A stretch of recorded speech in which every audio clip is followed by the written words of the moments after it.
pick art, or do you want to talk about each one? You can go to VFX as well, and Yeah. technical artists as well. They, We have a few of them as well. cool. So visual effects. So it's all about.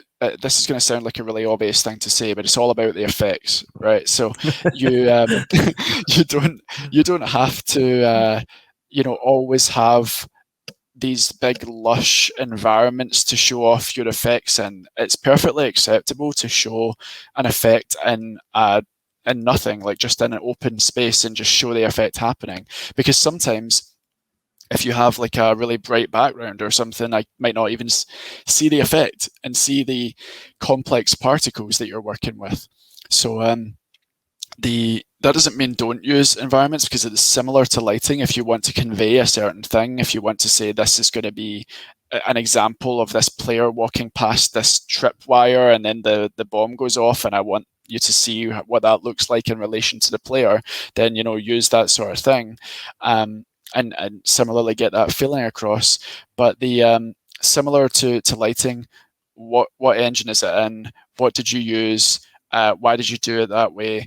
What is the point of the effect? Like what? Because a lot of people just kind of post effects. This is really common in visual effects, is they just post a big room or lots of pictures of fireballs and ice sheets and waves and all this sort of stuff, and it might be excellent. It might be like, oh, this is cool use of particles. I'm really interested to know how this person's doing this. So but I don't know why they're doing it. Like, so what is the context? What is the size compared to the player? So seeing all this in your right up next to it can really help, and it can show the thought process and the way in which why you did certain things. There's been so many times when I'm looking at a visual effects portfolio and I see like an explosion of some kind, and there's actually a little kind of shockwave in it, or there's a little sort of after effect where everything sort of fizzles out and they actually change to different particles just before they die. And I didn't notice it the first time I watched it, but if the person mentions it, I'll watch it again and go, that's awesome, that's so cool, that they actually did that. And now that I know about it, it subconsciously adds so much to it when I saw it the first time.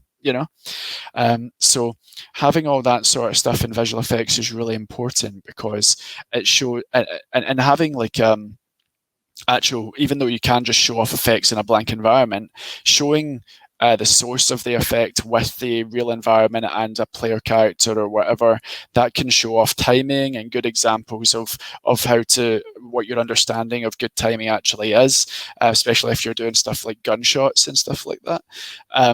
And similarly, similar to lighting, if you can have a real-time environment running while there's a really common way of doing it where people have basically a big room where all of their effects are in little sort of stages, and they walk around the room looking at them. That's really good, because it shows that you can have all of these excellent looking effects running in Unreal or Unity at the same time, and they're all in a room that you're walking around in, and the game isn't dying when you're trying to do it, so that's really impressive as well. Don't typically care too much about colors, and when it comes to a visual effects portfolio, like compared to lighting, where I'm looking at color usage a lot. But when it comes to visual effects, I'm more interested in the complexity of the particles and how you did it. And I do still want a little bit of that story. Like, if you're doing an explosion, it's fine to do an explosion to say like, oh, I did this because it's cool. That's the mindset of a lot of visual effects artists, which is absolutely fine, because visual effects are cool. But if you also want to say, this is a small explosion that would go off immediately next to the player as they walked past it, so it's supposed to startle, then that adds a lot to it, because then you have context for why the explosion is so small and why it doesn't linger for too long, because it would annoy the player or something like that. Whereas if you do a massive one and you say, this is actually going to go off in the distance and it's in order to make the player look this way, then that's completely different, But if you just post the effect, then I won't know that sort of thing. So